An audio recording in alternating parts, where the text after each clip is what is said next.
السلام عليكم ورحمة الله وبركاته. إن الحمد لله نستغفره ونستعينه ونستهديه ونشكره ونعوذ بالله من شرور أنفسنا ومن سيئات أعمالنا.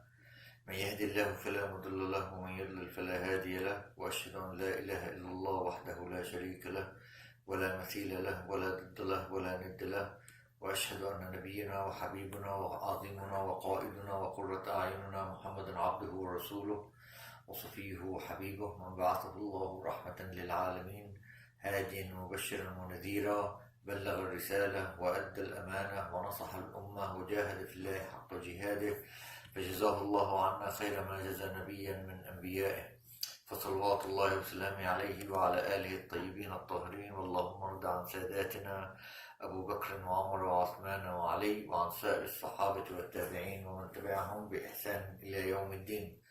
أما بعد، عباد الله، فإني أوصيكم ونفسي بتقوى الله العلي القدير القائل بعد أعوذ بالله من الشيطان الرجيم. بسم الله الرحمن الرحيم.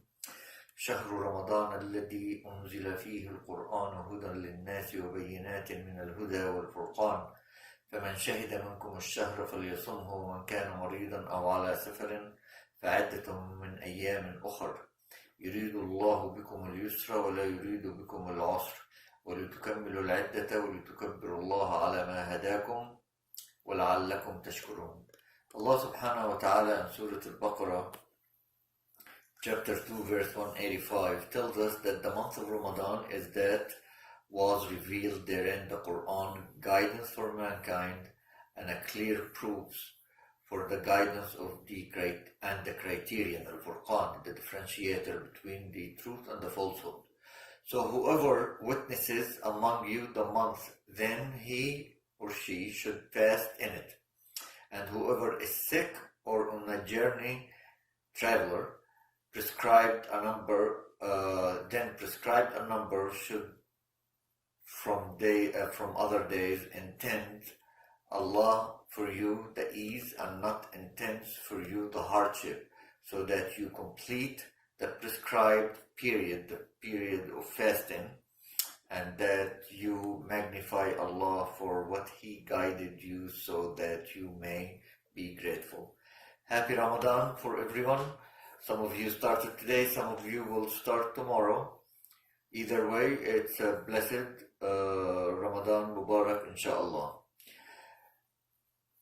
The Prophet ﷺ used to give glad tidings to his companions upon the arrival of the holy month of Ramadan. Therefore, glad tidings to you, to your families, for the month of Ramadan, the month in which Allah subhanahu wa ta'ala ordained fasting and revealed the Quran. He made this month a season of worship and hard work, a season of goodness and blessings. He made it a time of action and striving for four things. We fast, we read the Quran, we do a lot of worship, and we do a lot of charity. And the majority of the Muslim like to choose the month of Ramadan, the month where they pay their zakah over and above the other charities that they do. And so this is basically what we do in Ramadan. So these are the most obvious gifts and features of this month. Abu Hurairah, may Allah be pleased with him, reported that the Prophet ﷺ said, when Ramadan arrives, the gates of heaven, or in another narration, the gates of paradise, open, and the gates of the hellfire are sealed, and the shayateen, the devils, are chained. And this is muttafaq alayh, agreed upon hadith in both Bukhari and Muslim. Rasul alayhi salatu wasalam said on the first night of Ramadan, the devils, the shayateen, and the leaders of the jinn are chained. That's narrated in Ibn Majah. This means that their ability, the shayateen, the devils, to tempt people is diminished during this month. Evil and disobedience decrease, because although the causes of disobedience are many, the greatest factor of all is the as we know, the whispers of shaitan, as mentioned in the Quran. However, not all the devils, not all the shayateen are chained, as mostly believed, during this month. For other narrations prove that only the leaders of the devils are chained. That is why even though evil and disobedience diminishes during this month, it is not come to a complete halt.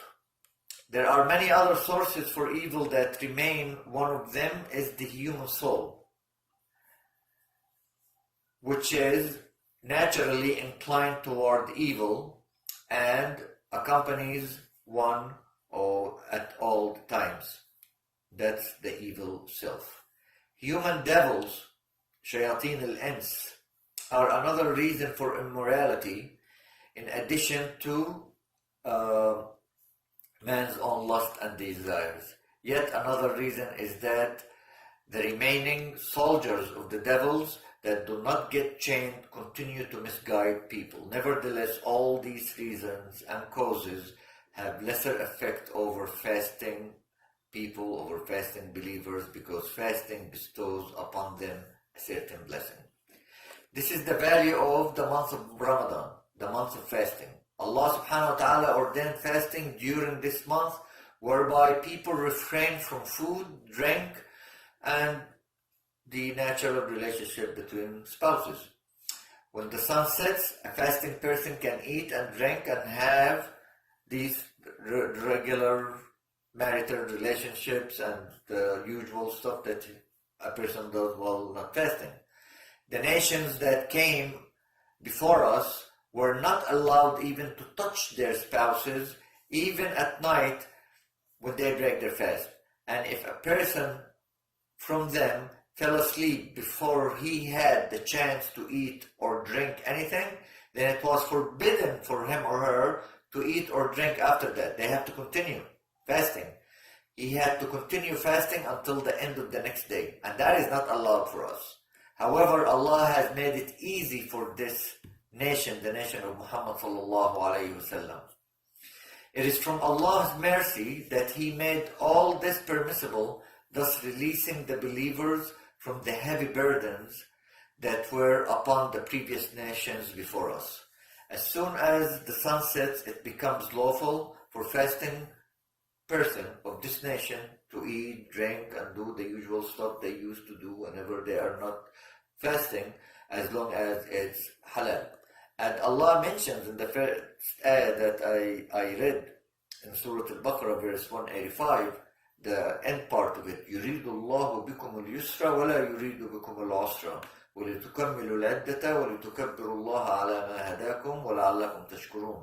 Allah indeed intends for you ease and does not intend for you hardship, and wants for you to complete this period of fasting and to magnify Allah subhanahu wa ta'ala for that to which He has guided you, and perhaps you will be grateful. Of the signs of ease of this religion, Islam, and the mercy of our beloved Messenger, Rasul alayhi Sayyidina Muhammad sallallahu alayhi wasallam, came with is that the ill person and the traveler can break his or her fast and make it up at a later time after Ramadan. Also, as we know, the elderly who cannot bear fasting, as well as people who have no hope of cure, they are chronically ill, so they can feed the needy, and they do not have to make up for their missed fasting. It is not righteous to fast while traveling, nor is it better for the ill to fast if it's difficult for them to do so. A lot of brothers and sisters in our community, or in the US in general, or in the Muslim world, they are afflicted with this corona virus pandemic, and that pandemic makes one known fact about it that makes you dehydrated, and people who have this disease, they are told to drink a lot. and they have to take their medications, and they have to eat food and things that will strengthen their immune system so they can fight it. All right? There is no reason for you, if you are, God forbid, inflicted with that disease, to fast. You can make up the days when Allah gives you strength to do so.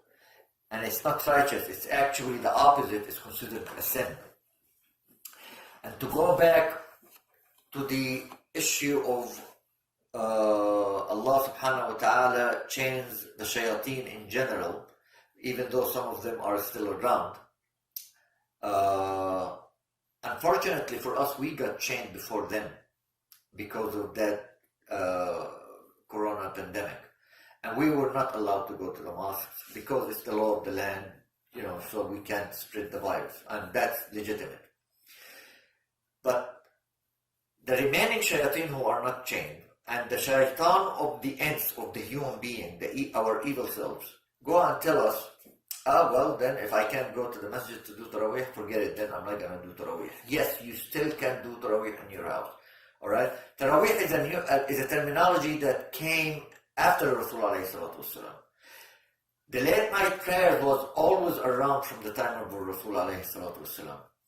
People think late night prayers is only allowed only in the month of Ramadan. And because of that name that came up, that we are using, which is Taraweeh. Taraweeh is from the word Raha, which is to take a break, a rest. At the time of the Khalifa Umar, he wanted people not to forget about the late night prayer. So he decided in Ramadan to have all of them be following one imam, one Quranic reader, and for women they had another imam to lead them in prayers, of course, except the Prophet's wives. They stayed home and they did their prayers at home because they have a different status. But the idea is to encourage people not to forget about the sunnah of late night prayer. And it's at that time, at the time of Khalifa Umar, may Allah be pleased with him, he made it 20 just to encourage people. There are others that came after him, they made it even 37, some did 16. But the main sunnah is 8 rak'at, and that's the sunnah of Rasulullah ﷺ. If you can at least do 8, and then the shaitan at home, and lead your household, your members. Some people go and say, they only know Surah Al-Ikhlas, Qul Huwallahu Ahad, or Surah Al-Kawthar. I'm like, do the 8 prayers using these 2 surahs. They are the shortest surahs. Or Surah Quraysh, the Ilaf Quraysh. It is fine, it is okay, absolutely permissible. It is also, at the time, and I know Al-Ahnaf do not follow that. The other school of thoughts, they do. Because there was an incident during the time of our mother, al-Mu'mineen Aisha, where her servant, Zakwan, he's not a hafiz, he's not a memorizer of the Quran. So she said to him, you are allowed as an imam, because he's leading the Taraweeh prayer, to open the Quran and read from it. If you are able to read in Arabic, you are able, if you are leading your household, members of household, but nobody behind you should carry the Quran, only the imam. That is allowed. And I know that I have to follow that, but I felt like we have to put it out there because there is a very strong opinion that a lot of scholars, Muslim scholars, follow. And only for the imam, not the people praying behind the imam. So there is no excuse really for us not to do the Taraweeh and to do the things that we usually used to do when the masajid were open.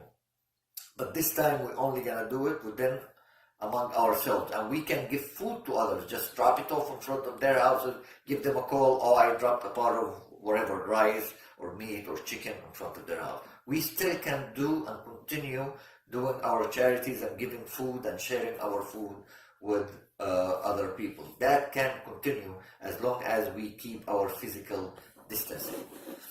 And I refuse to use the social distancing because socially we can continue talking with each other, communicating with each other. We just need to do the physical distancing. So it is not righteous, as I mentioned, for the sick to make, if someone is sick, don't feel guilty, break your fast. If you are sick with the coronavirus, because you need to keep hydrated.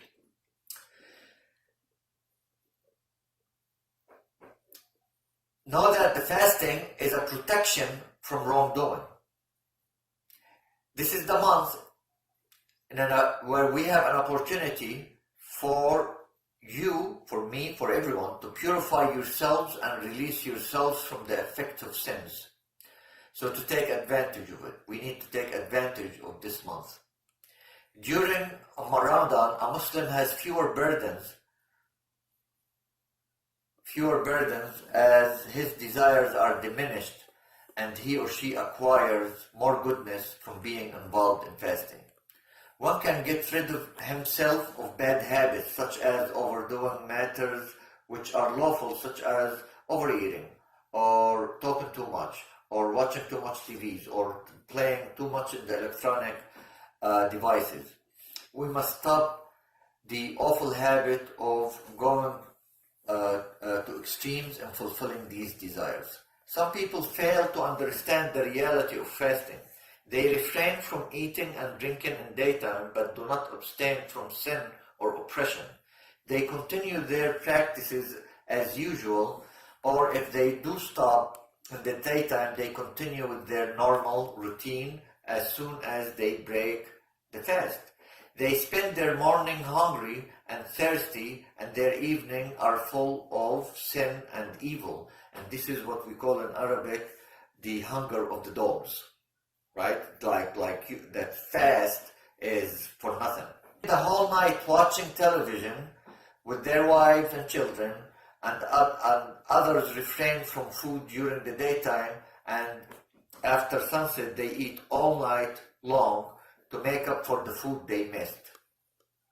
Therefore, fasting is nothing for such people except change in times of eating. And that's not the objective of fasting. For they eat during the night rather than the day. When night comes, all kinds of food are put forth for them. To consume one kind of food is not enough for these people. It has to be different kind to show that they are generous. And they stuff their stomachs with all these various types. It is as if these people have never heard of the saying of Rasul alayhi salatu wasalam, the believer eats in one stomach and the disbeliever and the hypocrites eat in seven. This hadith is narrated in Sahih, again, muttafaq alayh, agreed upon in Bukhari and Muslim. And in another narration of the hadith, because of the reason behind this hadith, where Rasul alayhi salatu wasalam said, it's regarding a true story of one of the companions. His name is Abu Ghazwan. A man by the name of Abu Ghazwan came to visit Rasul sallallahu alayhi wasallam. This was before the companion, may Allah be pleased with him, Abu Ghazwan, had become Muslim. The Prophet sallallahu alayhi wasallam was the most generous of all people. He milked 7 sheep for him. So the man drank all the milk. Then Rasul sallallahu alayhi wasallam said to him, "Isn't it time you became a Muslim?" So Abu Ghazwan replied, "Yes." And he became a Muslim and took the Shahada. The Prophet sallallahu alayhi wasallam then stroked his chest while supplicating for him the next day, because he was very happy. So the next day, the Prophet sallallahu alayhi wasallam milked only 1 sheep for him. But Abu Ghazwan, may Allah be pleased with him, was not able to drink all of the milk. So the Prophet ﷺ asked Abu Ghazwan, "What is the matter, Abu Ghazwan?" He, may Allah be pleased with him, responded, "I swear by one who sent you as a prophet, I have had enough." So the Prophet ﷺ told him, "Last night," the night before that he took the Shahada, "last night you had 7 stomachs while you were a disbeliever. And today you only have 1 stomach," because he became a believer. This saying of the Prophet ﷺ means that a believer can eat less and control his desires more, since he or she does not eat to enjoy nor to fulfill a desire, but rather to stop a hunger and become stronger so that he or she can worship Allah subhanahu wa ta'ala. The disbeliever, however, who does not believe in the day to come, eats with a strong desire and the lust with the lust of animals, as Allah describes in the Quran in Surah Muhammad sallallahu alayhi wa sallam, chapter 47, وَالَّذِينَ كَفَرُوا يَتَمَتَّعُونَ وَيَأْكُلُونَ كَمَا تَأْكُلُ الْأَنْعَامُ وَالنَّارُ مَثْوًى لَهُمْ. But those who disbelieve enjoy themselves and eat as grazing livestock eat, just like animals. And the fire will be a residence for them. This is the Surah Muhammad sallallahu alayhi wa sallam, chapter 47, verse 12. So what type of cooked food is enough? Let us not be like children of Israel, Bani Israel, who would not settle for only one kind of food, as we read the story in Surah Al-Baqarah. So when you put these different types of foods on the table in front of you, remember before you begin to eat that the master of all the creations, Allah subhanahu wa ta'ala, and the leaders of all messengers and the creation, the seal of Prophet Muhammad sallallahu alayhi wa sallam, would refrain without lighting a fire in his house, without cooking, for 1 or even 2 months. He sallallahu alayhi wa sallam and his family only ate and dates and drank water, as mentioned in many hadiths. And this was not because the Rasul sallallahu alayhi wa sallam was poor or was being cheap. He was literally very rich. As mentioned in the Quran, he gets 1/5 of the gains of any war, but he would give it all out. He was living a life of modesty. He did not care about the pleasures of life.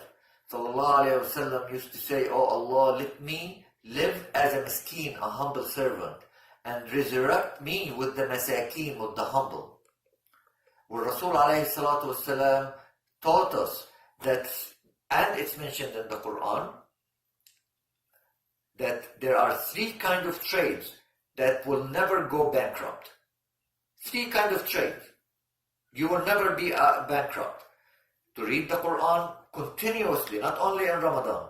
This is why I keep reminding people, including my kids, 10 minutes a day. Salah, prayers, preservation of the salah, make sure you're doing it on time, and giving charity. Allah subhanahu wa ta'ala tells us in the Quran, إِنَّ الَّذِينَ يَتْلُونَ كِتَابَ اللَّهِ, reading the Quran, وَأَقَامُوا الصَّلَاةِ وَأَنْفَقُوا مِمَّا رَزَقْنَاهُمْ سِرًّا وَعَلَانِيَّةً يَرْجُونَ تِجَارَةً لَنْ تَبُورَ. In Surah Fatir, chapter 35, verse 29, Allah subhanahu wa ta'ala explains to us, indeed those who recite the book of Allah, Quran, and establish the prayer and spend out of what we have provided them, secretly and openly, hope for commerce, never it will perish. They will never go bankrupt.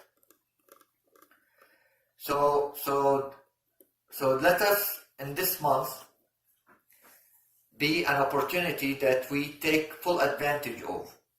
And this is the month where we, like I mentioned, we increase our charities, we increase our prayers, and we increase our reading of the Quran, as Allah mentioned. And this is this trade that will never go bankrupt again.